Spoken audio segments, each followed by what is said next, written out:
எனக்கு அன்பானவர்களே, ஒரு வீடியோவை ஒருவர் எனக்கு அனுப்பியிருக்கிறாரு. இந்த வேத வியாக்கியானம் சரியானது தானா அப்படிங்கிற ஒரு கேள்வியை எழுப்பியிருக்கிறார்.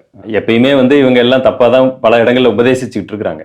ஆனா திரும்ப நாம ஏன் இதை ஹைலைட் பண்ணி வெளியே கொண்டு காண்பிக்கிறோம் அப்படின்னு பாத்தீங்கன்னா, ஒரு வசனத்தை எப்படி வியாக்கியானம் செய்ய வேண்டும், ஒரு வசனத்தை எப்படி வியாக்கியானம் செய்யக்கூடாது அப்படிங்கிறதுக்கு இவங்க ஒரு லைவ் எக்ஸாம்பிளா இருக்கிறாங்க. அந்த அடிப்படையில தான் இதை இன்னைக்கு உங்களிடத்துல நான் பகிர்ந்து கொள்ள போகிறேன். தனிப்பட்ட முறையில எந்த ஊழியக்காரர்களுக்கு நாம வெறுப்பு, அவங்க மேல தனிப்பட்ட முறையில எந்த ஒரு காழ்ப்புணர்ச்சியும் நமக்கு கிடையாது. ஆனால் இவர்கள் வேத வசனத்திற்கு கொடுக்கிற விளக்கத்தை ஒரு வேத மாணவனாக என்னால் அதை பொறுத்து கொள்ள முடியவில்லை. உண்மையிலே நீங்கள் வேதத்தை நேசிக்கிற ஒருவராக இருந்தீங்கன்னா இந்த மாதிரி வியாக்கியானம் செய்யலாமா அப்படிங்கிற ஒரு கேள்வியை கேட்பீங்க.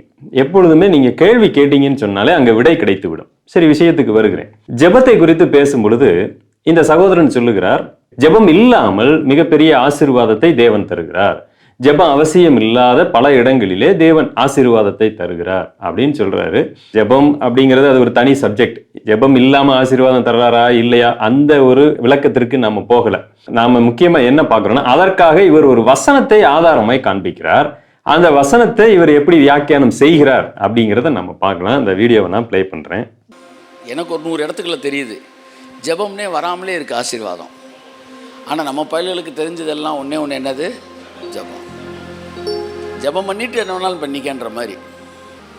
இதோ சகோதரர் ஒருமித்து வாசம் பண்ணும்போது அது எத்தனை நன்மைபமாக இருக்கிறது. அவர்கள் ஜெபிப்பார்கள்னே இல்லை, சகோதரர் ஒருமித்து ஜெபம் பண்ணும்போது இல்லை, வாசம் பண்ணும் கர்த்தர் அங்கே வாசம் பண்ணுவார். இப்ப இந்த வீடியோல அவர் என்ன சொல்றாருன்னா, நிறைய பேர் நினைச்சுக்கிறாங்க ஜெபம் பண்ணாதான் அங்க ஆண்டவர் வருவாரு, ஜெபம் இல்லாமல் தேவன் பல இடங்களிலே செயல்பட்டு இருக்கிறார், பாக்குறீங்களா ஒரு வசனத்தை நான் காண்பிக்கிறேன் அப்படிங்கிற மாதிரி சொல்லிட்டு 133வது சங்கீதத்தை தான் அவர் ஆதாரமா காண்பிக்கிறார். சகோதரர்கள் ஒருமித்து வாசம் பண்ணுகிறது எத்தனை இன்பமும் நன்மையுமா இருக்கிறது. அங்க பாத்தீங்களா, சகோதரர்கள் ஜெபம் பண்ணுவது என்று போடவில்லை, ஜெபம் பண்ணாமலேயே அங்க எவ்வளவு பெரிய ஆசீர்வாதம் வந்திருக்கிறது அப்படின்னு சொல்றாரு. கூர்ந்து இந்த இதை கவனிங்களேன். சகோதரர் ஒருமித்து வாசம் பண்ணும்போது அது எத்தனை நன்மைபமாக இருக்கிறது. அவர்கள் ஜெபிப்பார்கள்னே இல்லை, சகோதரர் ஒருமித்து ஜெபம் பண்ண அங்க ஜெபிப்பாங்கன்னு வசனம் இல்லை. அப்ப பாத்தீங்களா, அங்க சும்மா ஒருமித்து கூடுனாலே போதுமானது, அங்க ஒரு ஆசீர்வாதம் இருக்கிறது, நன்மை இருக்கிறது என்று சொல்ல வருகிறார். சரி, நீங்க எடுத்துக்கொண்ட அந்த கருத்தை இந்த வசனம் அதைத்தான் சொல்லுகிறதா? அவங்க சகோதரர்கள் ஒருமித்து வாசம் பண்ணுகிறாங்க. அதை பார்க்கும் பொழுது உண்மையில தான் நாம எல்லாம் ஒரு ஐக்கியமா சபையில கூடி வந்தாலும் சரி, ஏதோ ஒரு இடத்துல போனாலும் சரி, எங்க இருந்தாலும் அது ஒரு மகிழ்ச்சியான தருணம் அல்லவா? அதை வெளிப்படுத்துவதற்காக பயன்படுத்தப்பட்ட ஒரு வார்த்தை.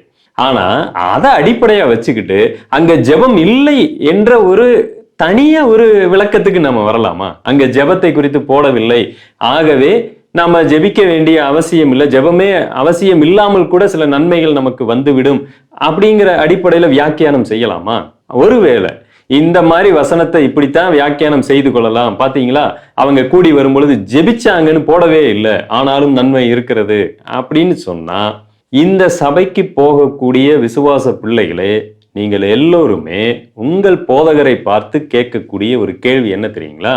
ஐயா போதகர் ஐயா, அவங்க ஜெபிக்காமலேயே நன்மை எல்லாம் வந்துச்சு அப்படின்னு அந்த வசனத்தை வைத்து வியாக்கியானம் செய்கிறார்கள். அதே மாதிரி அங்கு அவர்கள் காணிக்கையும் போடவில்லையே. சகோதரர்கள் ஒருமித்து வாசம் பண்ணும் பொழுது சகோதரர்கள் காணிக்கை செலுத்தும் போது என்று இல்லை, தசமபாகம் கொடுக்கும் போது என்று இல்லை, இன்னும் வேற என்னெல்லாம் காணிக்கை இருக்கிறது, பொருத்தனை காணிக்கை கொடுக்க வேண்டும் என்று அந்த வசனம் சொல்லவில்லை. இது எதுவுமே இல்லாமல் கூட நன்மை வந்திருக்கிறது. ஆகையால் எங்களுக்கு விருப்பமானா கொடுப்போம், இல்லைன்னா வேற யாருக்காவது கொடுப்போம், அல்லது கொடுக்காமல் கூட இருப்போம். போதகரையா உங்களுக்கு அது ஓகேவா அப்படின்னு நீங்க என்னைக்காவது கேட்டிருக்கீங்களா? அல்லது கேட்க முடியுமா? கேளுங்கன்னு சொல்றேன். ஏன்னா அந்த வசனம் ஜெபத்தை பற்றி மட்டும் சொல்லல, அங்க எதுவுமே இல்லை, பாடலை பத்தி கிடையாது, காணிக்கையை பத்தி கிடையாது, எதை பற்றியுமே கிடையாது. அப்ப எதுவுமே இல்லைன்னு சொன்னா சும்மா அப்படியே உட்காந்துட்டாலே சபையில போதுமானது தானே? அப்படி கேட்கலாம்ல. அப்ப நம்ம இஷ்டத்துக்கு என்ன வேணாலும் வியாக்கியானம் பண்ணிக்கிட்டு நம்மளுடைய கருத்தை நிலைநாட்டி விடலாமா? ஜெபத்தை குறித்து ஒரு பார்வை என்பது இன்றைக்கு விசுவாச பிள்ளைகளிடத்துல தவறா இருக்கிறது. 2 எக்ஸ்ட்ரீம் எண்டுக்கு போயிடறாங்க. ஒண்ணு என்னன்னு கேட்டீங்கன்னா, நான் என்னென்ன ஜெபிச்சனோ அதுக்கு மட்டும் ஆண்டவர் அதை கேட்பார். என் வாழ்க்கையில ஏதோ ஒண்ணு நடக்கலைன்னா, ஐயோ அதை நான் ஜெபிக்காம விட்டுட்டேன், அதனால தான் நடக்கவில்லை என்று இந்த எக்ஸ்ட்ரீம் எண்டுக்கு போய் அதனால பாத்தீங்கன்னா ஜெபத்தை ஒரு சடங்கு மாதிரி வச்சுக்கிட்டு எல்லா வீட்டுல என்னெல்லாம் பொருள் தேவையோ எல்லாத்தையும் அக்கு வேற ஆணி வேற எழுதி வச்சுக்கிட்டு விடாம அதுக்காக போராடிட்டு இருக்கிற ஒரு கூட்டத்தார் இருப்பாங்க. இந்த எக்ஸ்ட்ரீம் என்ன தெரியுங்களா? என் தேவைகளை எல்லாம் கர்த்தர் அறிஞ்சிருக்கிறார்ல, எனக்கு எதுக்கு ஜெபம்? தேவையே கிடையாது, அவரா பார்த்து கொடுப்பாரு, நான் ஒரு விஷயத்துக்காகவும் ஜெபிக்க மாட்டேன் அப்படின்னு இந்த எக்ஸ்ட்ரீம்ல இருக்கிறவர்கள். ஜெபம் என்பது பேலன்ஸ்டா இருக்கக்கூடிய ஒன்று. நம் தேவைகளை தேவனுடைய சமூகத்துல அறிவிப்பதில் எந்த தவறும் இல்லை. ஆண்டவரே இதெல்லாம் எனக்கு தேவையாக இருக்கிறது, உமக்கு சித்தமானால் இதை என்னுடைய வாழ்க்கையில அனுமதிங்க. சில விஷயங்கள் நம்ம ஜெபிக்க மறந்திருக்கலாம், நம்ம ஞாபகத்துல கூட வராமல் இருந்திருக்கலாம். ஆனாலும் கூட தேவன் நாம் வேண்டிக் கொள்ளுகிறதற்கும் அதிகமாக செய்யக்கூடியவர். என் வாழ்க்கையில எது தேவை என்பதை அறிந்து செய்யக்கூடியவர் தான். என் வாழ்க்கையில எனக்கு என்ன தேவை என்பது தெரியாது, எனக்கு எது நன்மை என்பது எனக்கு தெரியாது. எனக்கு தெரிஞ்சதெல்லாம் 1 லட்சம் ரூபாய் சம்பளம் கிடைச்சா எனக்கு நன்மையா தெரியும். ஆனா ஆவிக்குரிய வாழ்க்கையில தேவனுக்கு இல்ல, மகனே அந்த வேலையில போனா நீ விழுந்து போக வாய்ப்பு இருக்கு, இங்க 50,000 சம்பளம், இந்த வேலைக்கு போனா நீ நல்லா இருக்க வாய்ப்பு இருக்கு. அப்ப என் பார்வை அதை ஒத்துக்கொள்ளாது. 50,000 சம்பளம்ங்கிறது எனக்கு பிடிக்காது. அதனாலதான் நான் என்ன சொல்ல வரேன்னா, அதுக்காக ஜெபிக்காத எக்ஸ்ட்ரீமெண்ட்டுக்கு போயிடாதீங்க. கர்த்தருடைய சமூகத்துல ஆண்டவரே இப்படி எனக்கு ஒரு வேலை வந்திருக்கிறது, உங்களுக்கு சித்தமானால் நீங்க அனுமதிங்க, எனக்கு தெரியவில்லை, இப்படி ஒரு வேலை இருக்கு, எனக்கு இதை தெரியப்படுத்துங்க. ஆண்டவருடைய சமூகத்துல பேசுங்கன்னு சொல்றேன். இதை ஒரு சடங்கு மாதிரி செய்ய வேண்டாம். நான் 3 மணி நேரம் ஜெபிப்பேன். அப்ப இது என்னது? இது இரவும் பகலும் நம்ம என்ன செய்ய இடைவிடாமல் ஜெபிக்க வேண்டி இருக்கிறது. அப்படின்னா ஜெப சிந்தையோடு இருக்க வேண்டியிருக்கு. நீங்க போகும்போது, வரும் பொழுது, ஒரு 2 வீலரை எடுக்கும் பொழுது, சாப்பிடும் போது, சாப்பிட்டு முடிச்சதுக்கு அப்புறம் நீங்க மனதுக்குள்ளாக தேவனோடு பேசிக்கொண்டே இருக்க முடியும். அதை விட்டு ஜெபம் இல்லாமல் எனக்கு ஆசீர்வாதம் வந்து விட்டது, இல்ல ஜெபிச்சேன் அதனாலதான் எனக்கு ஆசீர்வாதம் வந்து விட்டது என்று முதிர்ச்சியற்ற ஒரு கிறிஸ்தவ வாழ்க்கையிலிருந்து நாம வளர்ந்து வர வேண்டியது அவசியமா இருக்கு. ஸோ இந்த பதிவு உங்களுக்கு பிரயோஜனமா இருக்கும் என்று நம்புகிறேன். அடுத்த ஒரு பதிவிலை உங்களை நான் சந்திக்கிறேன். தேங்க்யூ. God bless you.